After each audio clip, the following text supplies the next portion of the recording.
కాసిం ఈ అంశం మీద మాట్లాడతారు. వేల సంవత్సరాలుగా భారతదేశం సాంస్కృతికంగా, ఆర్థికంగా, రాజకీయంగా, ఆధ్యాత్మికంగా ఒకటి అనే వాదం 1800 సంవత్సరం మొదలైంది. నిజంగా ఇది ఒకటిగా ఉన్నదా అనే ప్రశ్న ఇవాళ మనం వేసుకోవాలి. బహుళ అస్తిత్వం అనే చర్చ వచ్చినప్పుడు ఇది ఒకటిగా ఉన్నదా? కానీ ఈ వాదన ఆనాడు మొదలైంది. ఆనాడు మొదలై మధ్యలో కాస్త దానికి విరామం వచ్చి ఉండవచ్చు. అది మరుగున పడిపోలేదు. మళ్ళీ తిరిగి అది 1000 కాళ్ళ జర్రిలాగా మన ముందుకు వస్తూ ఉన్నది.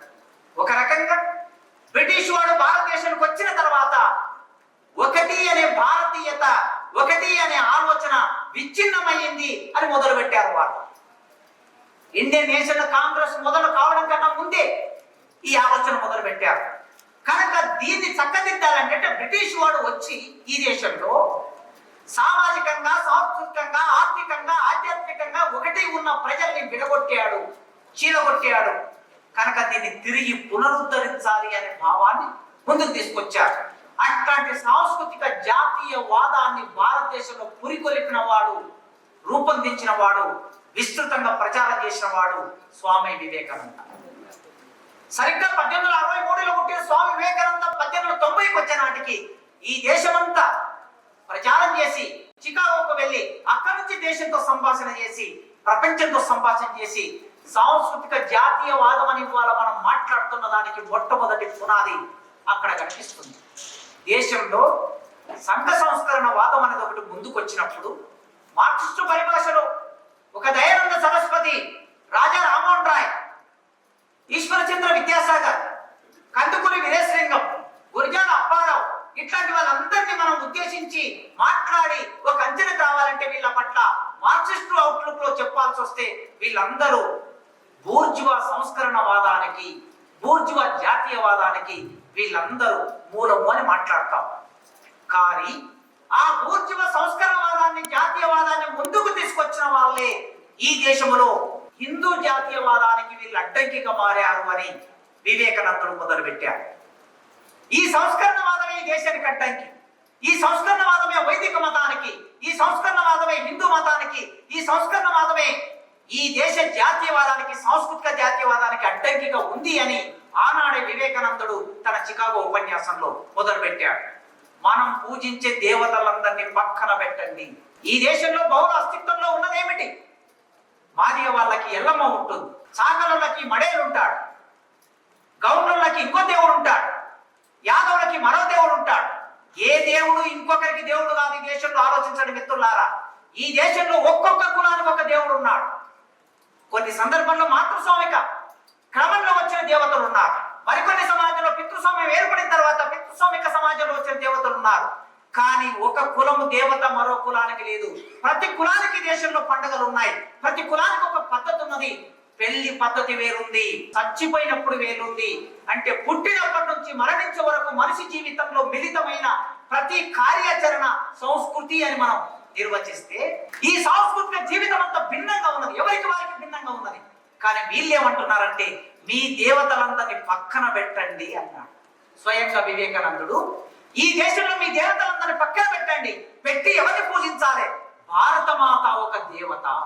సాంస్కృతిక జాతీయవాదం ఎట్లా మొదలైందంటే భారతమాత ఒక దేవత.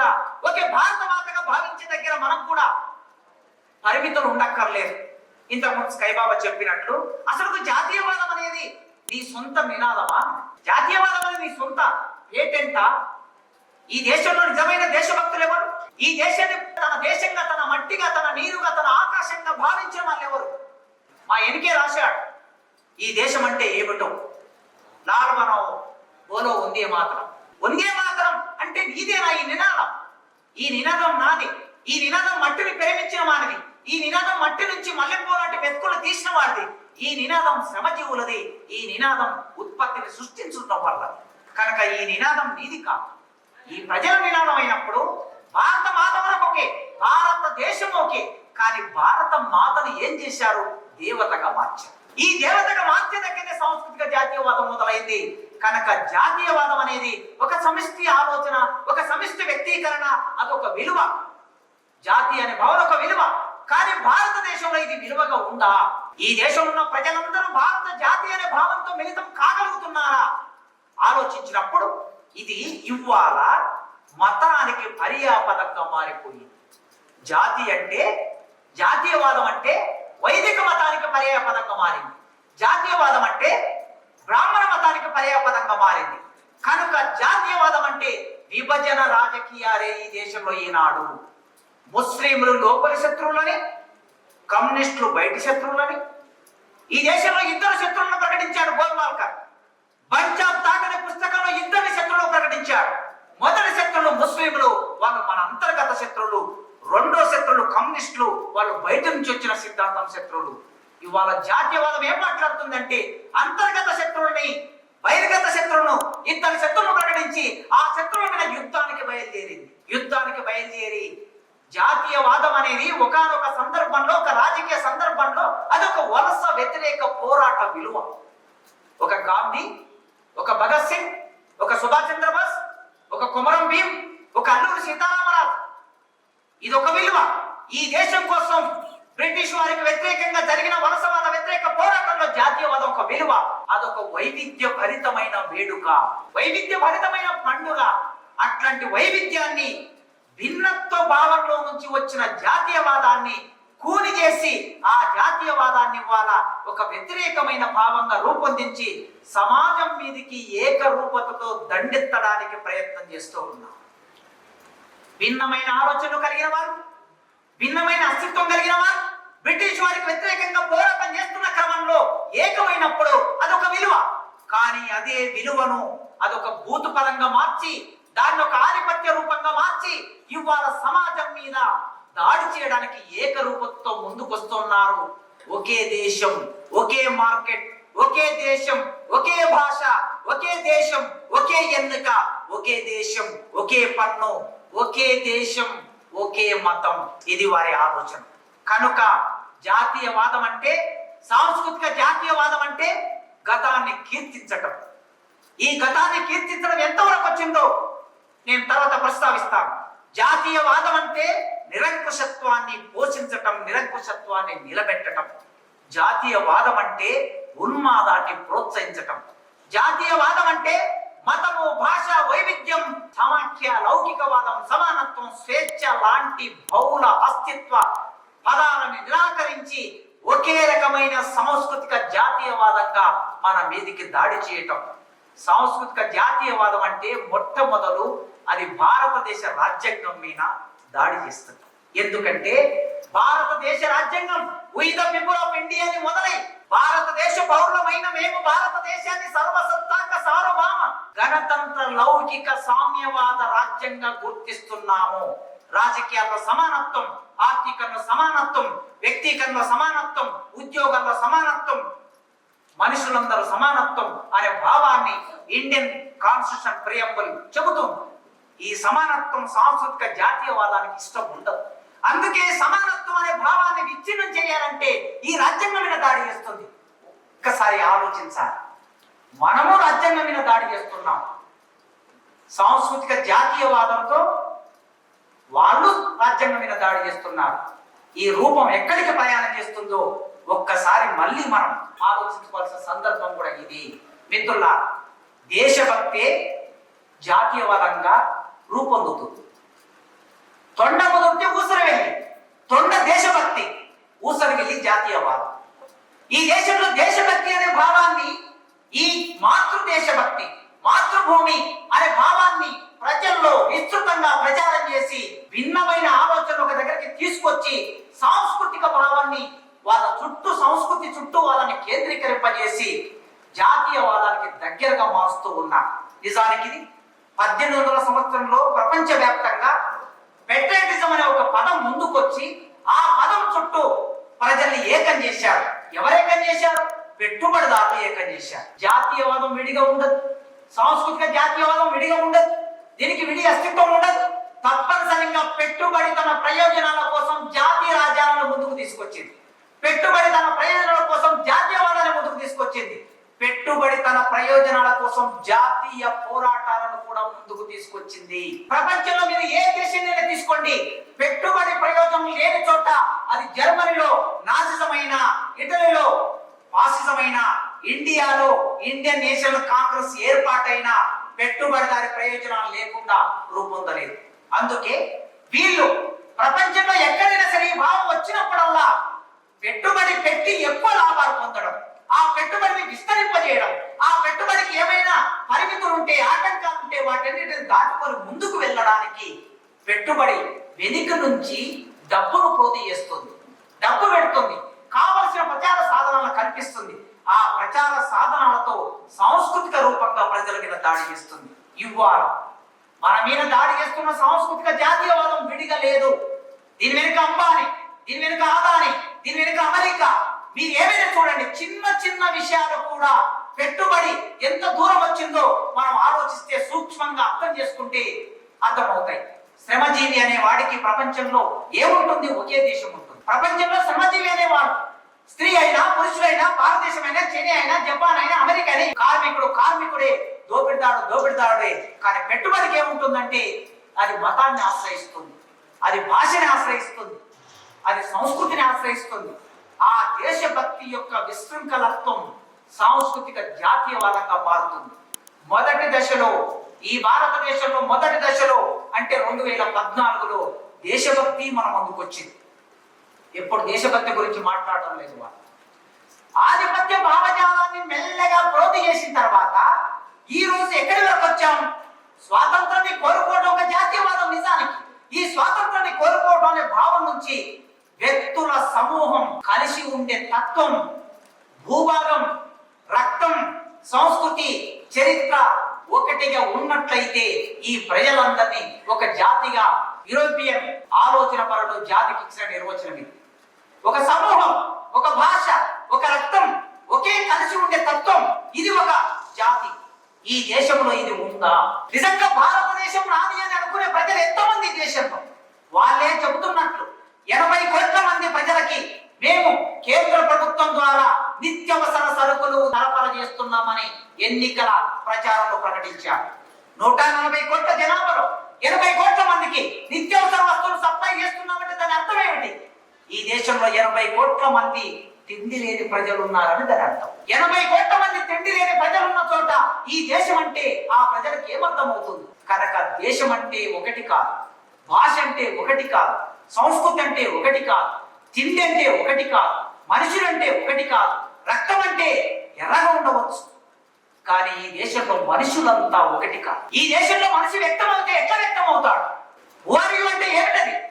ఓరియు అంటే నువ్వు స్త్రీయే పురుషుడు కాదు, స్త్రీ పురుషుడు అర్థమైపోతారు చూడగానే. ఓరియు అంటే ఏమిటది? నువ్వు మాదిగా, నువ్వు మాగా, నువ్వు కుమ్మరి, నువ్వు కమ్మరి, నువ్వు చెంచు, నువ్వు ఆదివాసి, నువ్వు గోండు, నువ్వు కోయ, నువ్వు లంబడ, నువ్వు రెడ్డి, నువ్వు బ్రాహ్మణ్, నువ్వు వెలమ. ఇది ఈ దేశంలో మనిషి అంటే. అందుకే ఈ దేశంలో ఇది ఉన్నప్పుడు, ఈ భిన్నత్వం ఉన్నప్పుడు ఈ దేశం ఒకటి కానేరదు, అయ్యే అవకాశమే లేదు. కానీ సంస్కృతి అనేది ఒక ప్రధాన భాగంగా ముందుకొచ్చినప్పుడు ఈ బహుళ అస్తిత్వాన్ని దెబ్బకొట్టాలంటే ఈ దేశంలో ఆధిపత్య సంస్కృతి రూపాలని, సాంస్కృతిక రూపాలను ముందుకు తీసుకొచ్చి మన మీద దాడి చేస్తూ ఉన్నారు. సమాజానికి, బృందాలకి భిన్నమైన ఆలోచనలు ఉంటాయి, భిన్నమైన విశ్వాసాలు ఉంటాయి. ఈ భిన్నమైన విశ్వాసాలు, సాహిత్యం, జ్ఞానం, ఉమ్మడి గుర్తింపులు ఇవి అందరికీ ఒకటి కాదు కదా. ఈ అందరి ఒకటి కానప్పుడు ఒక ప్రాంతంలో పురుషులు తలపాగా ధరించడం అనేది ఆ పురుషులకి అది ఆధిపత్యానికి చిహ్నం.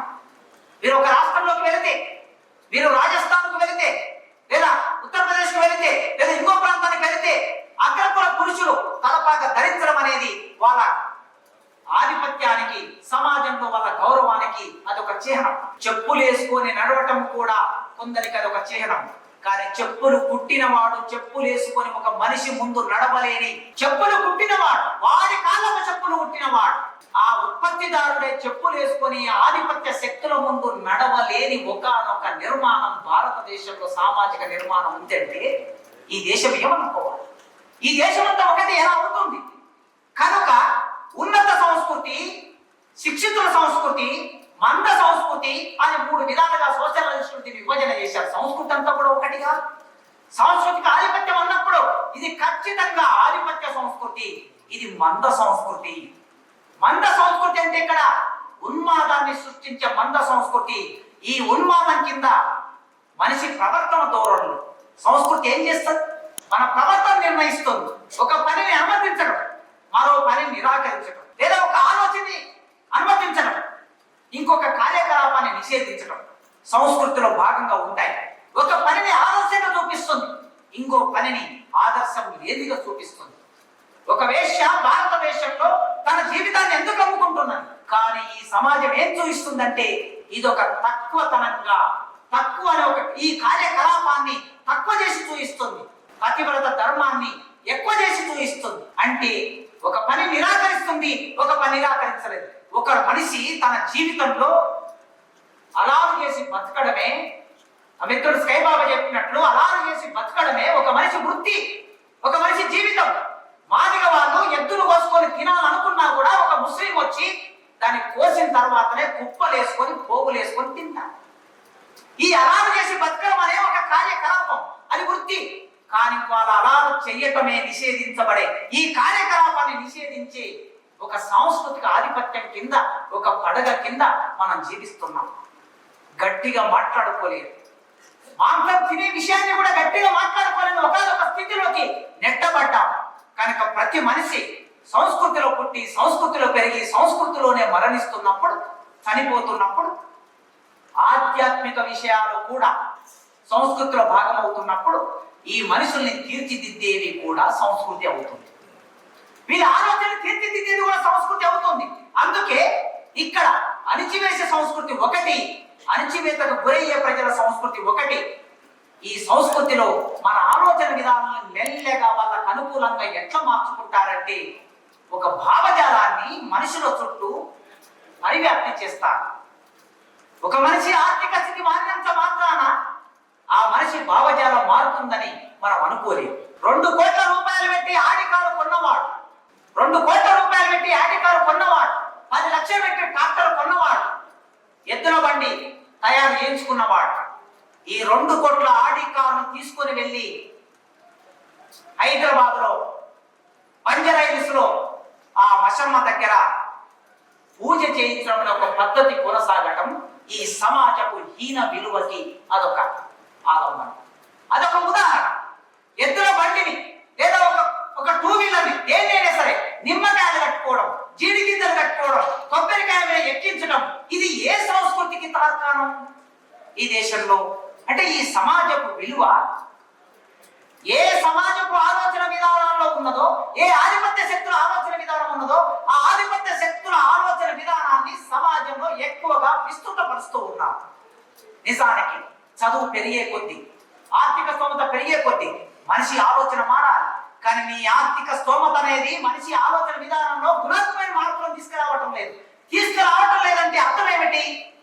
ఈ దేశంలో ఉన్న పాలక వర్గాలు సాంస్కృతిక సాధనాల ద్వారా ఉదయం లేవగానే, టీవీ పెట్టగానే 6 గంటలకొకడు, 7 గంటలకొకడు, 5 గంటలకొకడు లేచి మనము అడుగు ఎప్పుడు పెట్టాలి, కుడి కాలు బయట పెట్టాలా, ఎడమ కాలు బయట పెట్టాలా, లేదా బొట్టు పెట్టుకొని బయట పెట్టాలా, కాలుకు నల్లదారం కట్టుకొని బయట పెట్టాలా అనే స్థితిలోకి సమాజాన్ని నెట్టి వేస్తున్నారు.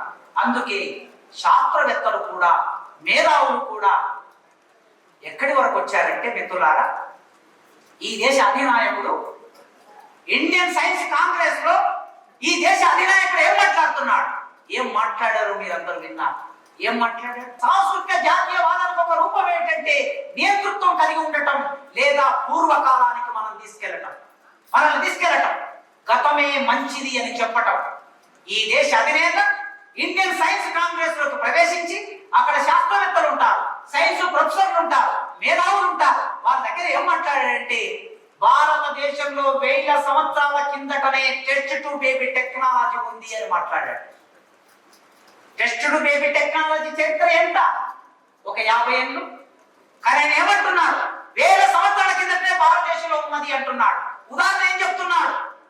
కుండల్లో నుంచి మనుషులు పుట్టారు, కౌరవులు పుట్టారు. ఆ రోజుల్లో మహాభారతంలోని టెక్నాలజీ ఉంది, మీరందరూ దీని మీద పరిశోధన చేయండి అని చెప్తున్నాడు. ఎవరికి చెప్తున్నాడు?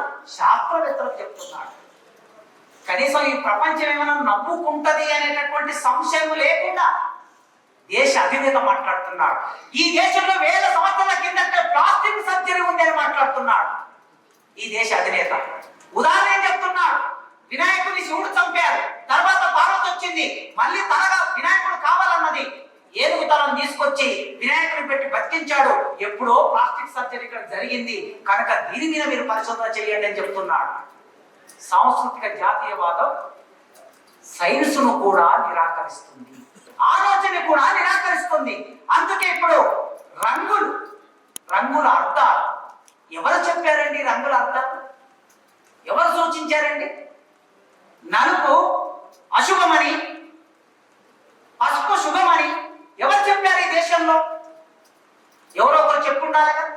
రంగులనేవి పుట్టిన తర్వాత అంటే బ్రాహ్మణీయ పూజా విధానం బయటకు వచ్చిన తర్వాత ఒక్కొక్క రంగుకు ఒక గుర్తింపును, ఒక స్పష్టతనిచ్చి వాటిని సమాజం మీద రుద్దారు. ఇప్పుడు మనం వాటిని పాటిస్తున్నాం. ఇప్పుడు నల్ల దారాలు లేని వాళ్ళు ఎంతమంది ఉంటారు సమాజంలో? కాళ్ళకి నల్ల దారాలు కట్టుకొని వాళ్ళు ఎంతమంది ఉంటారని మనం ప్రశ్న వేసుకుంటే ఇక్కడ ఉన్న వాళ్ళ మినహాయిస్తే బయట సమాజం అంతా, బహుశా ఇక్కడ ఉన్న వాళ్ళు కూడా ఎంతమంది దానికి మినహాయింపుకున్నారో నాకు తెలియదు. ఆహారం, భాష, వస్త్రాలు, పండుగ, సంగీతం, సాహిత్యం, నృత్య రీతులు ఇవన్నీ సంస్కృతిలో భాగమైనప్పుడు ఇవన్నీ ఎవరి చేతిలో ఉన్నాయి, ఎవరి ఆధిపత్యంలో ఉన్నాయి అంటే ఈ దేశాన్ని పరిపాలించే వాళ్ళ ఆధిపత్యంలో ఉన్నాయి. మార్క్స్ అన్నాడు, జర్మన్ ఐడియాలజీ అనే పుస్తకంలో మార్క్స్ ఏం చెప్పాడంటే చాలా స్పష్టమైన ఆలోచన విధానాన్ని చెప్పాడు ఆయన. ఎప్పుడైనా సరే ఒక మనిషి తన ఆలోచన విధానం రూపొందడానికి ప్రతి యుగములోను పాలకవర్గ భావాలే పాలించే భావాలు, ప్రతి యుగములోను పాలకవర్గ భావాలే పాలించే భావాలు అంటే సమాజాన్ని పాలించే భౌతిక శక్తి అయిన వర్గమే ఆ సమాజ పాలక మేధో శక్తి కూడా. భౌతిక ఉత్పత్తి సాధనాలపై యాజమాన్యం గల వర్గమే మేధో ఉత్పత్తి సాధనాలపై కూడా యాజమాన్యం కలిగి ఉంటుంది. అందుచేత మామూలు మాటల్లో చెప్పాలంటే మేధో ఉత్పత్తి సాధనాలు లేని వారి భావాలు అవి వారి ఉన్న భావాలకి లోబడి ఉంటాయి. పాలక భావాలు ఆధిపత్య పాదాత్మిక సంబంధాల భావరూప వ్యక్తీకరణనే తప్ప మరేమి కావు. అంటే భావాలుగా గ్రహించిన ఆధిపత్య పాదాత్మిక సంబంధాలే, ఆ పాదాత్మిక సంబంధాలే ఒక వర్గాన్ని పాలక వర్గంగా, మరో వర్గాన్ని పాలిత వర్గంగా మార్చేస్తాయి అన్నాడు. ఇట్లా ఉన్న ఈ భావాలు ఈ దేశాన్ని పరిపాలిస్తున్న వారి వర్గ భావాలే సమాజపు భావాలుగా రూపొందుతున్నప్పుడు ఆ భావాలకి ప్రత్యామ్నాయంగా ఎదురొడ్డి నిలబడడానికి ఇదో ఇక్కడ కూర్చొని పిడికెడు మంది మనం ఆలోచన చేస్తున్నాం. ఈ పిడికెడు మంది చేస్తున్న ఈ ఆలోచన ఇదేమి చిన్న ఆలోచన కాదు, ఇదేమి తక్కువ ఆలోచన కాదు. మిత్రులారా, ఎప్పుడైనా గౌతమ బుద్ధుడు ఒక్కడే, చార్వాకుడు కొందరే, లోకాయుతులు కొందరే, శంభూకుడు ఒక్కడే, ఏకలవ్యుడు ఒక్కడే, పూలే ఒక్కడే, అంబేద్కర్ ఒక్కడే, భగత్ సింగ్ ఒక్కడే, మార్క్స్ ఒక్కడే, లెనిన్ ఒక్కడే. కాలక్రమంలో అది మార్పు జరుగుతుంటుంది. భావాలనేవి ఒక్కరితో మొదలైన భావాలు అవి సరైన భావాలైతే, అవి శాస్త్రీయమైన భావాలైతే, అవి నిజమైన భావాలైతే, అవి మెజారిటీ ప్రజలకు సంబంధించిన భావాలైతే ఖచ్చితంగా ఆ భావాలు సమాజం మీద ప్రభావం వేస్తాయి, అవి ఒక నిర్మాణం తీసుకుంటాయి. కనుక ఈ రోజు మనం అందరం ఆలోచించవలసింది ఈ సాంస్కృతిక ఆధిపత్యం, సాంస్కృతిక జాతీయవాదం మన ముందుకు వచ్చినప్పుడు దీనికి ఎదురొడ్డి నిలబడాలంటే ఏమిటి? మార్క్స్ లో నుంచి మనం చెబితే ఏమంటున్నారు? ఇది జర్మన్ ఐడియాలజీ అంటున్నారు. లెనిన్ లో నుంచి చెబితే ఏమంటున్నారు? ఇది రష్యన్ ఐడియాలజీ అంటున్నారు. మావో నుంచి చెప్తే ఏమంటున్నారు? ఇది చైనా ఐడియాలజీ అంటున్నారు. కనుక వీళ్ళు చైనా ఏజెంట్లు, వీళ్ళు రష్యా ఏజెంట్లు, రష్యాలో వర్షం పడితే ఇండియాలో గొడుగు పడతారు అంటున్నారు. మరి మనం ఇప్పుడు ఏం మాట్లాడాలి? ఏ భాషతో మాట్లాడాలి? దీన్ని ఎదుర్కోవడానికి మన దగ్గరనే సాధనాలు ఉన్నాయి. మనం ఎక్కడికి వెళ్ళవలసిన అవసరం లేదు. ఈ మొత్తం సమాజాన్ని మార్చడానికి కావలసిన వర్గ పోరాట సిద్ధాంతం ఆ క్రమంలో అది మారుస్తుంది. కానీ సాంస్కృతిక జాతీయవాదాన్ని ఎదుర్కోవాలంటే, ఓడించాలంటే, దాంతో సంవాదంలోకి దిగాలంటే మన దగ్గరే సాధనాలు ఉన్నాయి, మన దగ్గరే పరికరాలు ఉన్నాయి. ఈ పరికరాలు ఎక్కడి నుంచి మొదలు కావాలంటే బహుళ అస్తిత్వంలోనే ఈ పరికరాలు ఉన్నాయి. ఈ బహుళ అస్తిత్వంలో ఉన్న పరికరాలని వాడు స్వాధీనం చేసుకుంటున్నాడు, మనకు ఎరక లేకుండా పోతుంది. ఒక చిన్న ఎగ్జాంపుల్ చెప్తాను.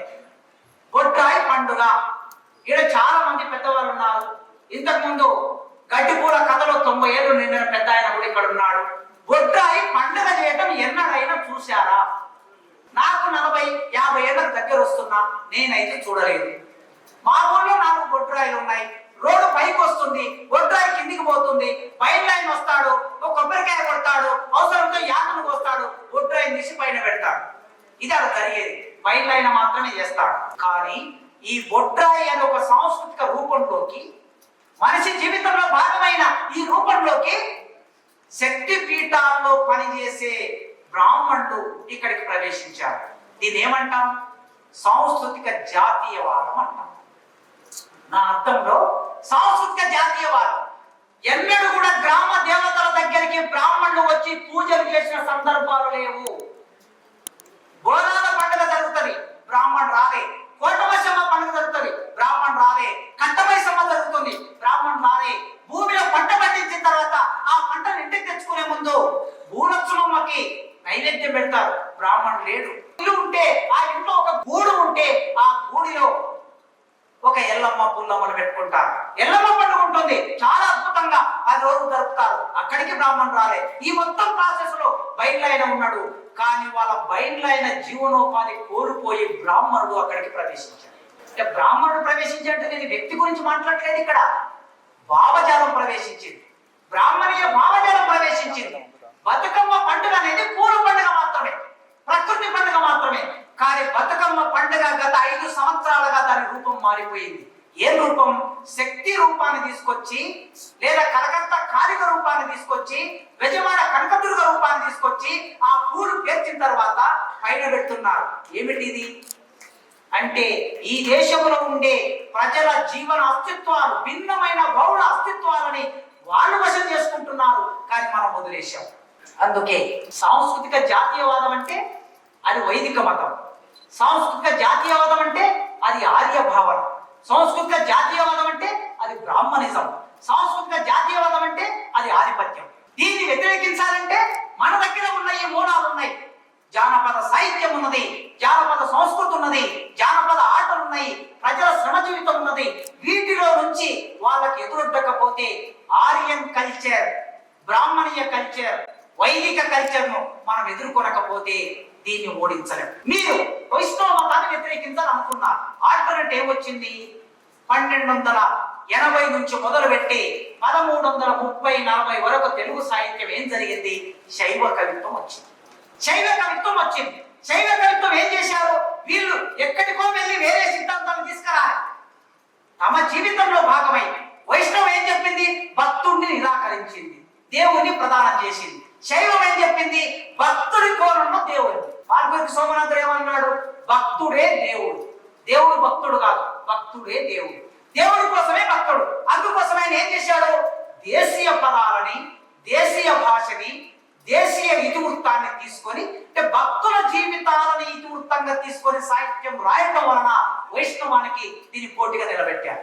కనుక ఎక్కడికో వెళ్లకుండా మన చుట్టూ ఉన్న బహుళ అస్తిత్వాలని మనం ఏకం చేస్తే, ఈ ప్రజలందరినీ మనం ఏకం చేయగలిగితే, స్కై బాబా అర్థంలో ఎస్సీ ఎస్టీ బీసీ ప్రజలను మనం ఈ దేశంలో ఏకం చేయగలిగితే, దేని ప్రాతిపాదిక మీద?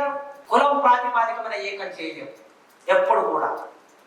అంబేద్కరే చెప్పాడు, ఈ దేశంలో కులం ప్రాతిపాదిక మీద మనం ప్రజలు ఏకం చేయలేం, మనుషులు ఏకం చేయలేం. మరి దేని ప్రాతిపాదిక మీద ఏకం చేయగలం? కులం అనేది మనిషి అస్తిత్వం అయినప్పుడు ఆ కుల పీడన నుంచి మనిషి బయటపడాలంటే పీడనకు వ్యతిరేకమైన ఒక ఎజెండా మన దగ్గర ఉండాలి. ఆ పీడనకు వ్యతిరేకమైన ఎజెండా సమూహం దగ్గర ఉండాలి. అప్పుడు మాత్రమే ఈ అన్ని సమూహాలను ఏకం చేసి భిన్న అస్తిత్వాన్ని కాపాడి సాంస్కృతిక జాతీయవాదాన్ని తప్పనిసరిగా ఎదుర్కోగలమనే నమ్మకం, విశ్వాసం నాకున్నది, మనందరికీ ఉన్నది. ఈ 100 మందో 200 మందో వీళ్ళ భావాలను చూసి అవతలవాడు భయపడుతున్నాడు. Warangal arts college, contribution arts college capacity ఎంత? 100 మంది. 100 మంది కూర్చున్న సభ మీద దాడి ఎందుకు జరిగింది? వీళ్ళ భావాలు కోట్ల మంది ప్రజల మీద ప్రభావం వేసుకునే భయం వాడుకుంది గనక. కోట్ల మంది ప్రజల మీద ప్రభావం వేసే భావాలు కలిగిన మనం తప్పనిసరిగా విజయం సాధిస్తామని, బహుళ అస్తిత్వాలని ఆలంబనగా చేసుకోవాలని కోరుకుంటూ ఈ ఉపన్యాసం ఇవ్వడానికి అవకాశం ఇచ్చిన మిత్రులందరికీ పేరు పేరున ఉద్యమ వందనాలతో ముగిస్తున్నాను.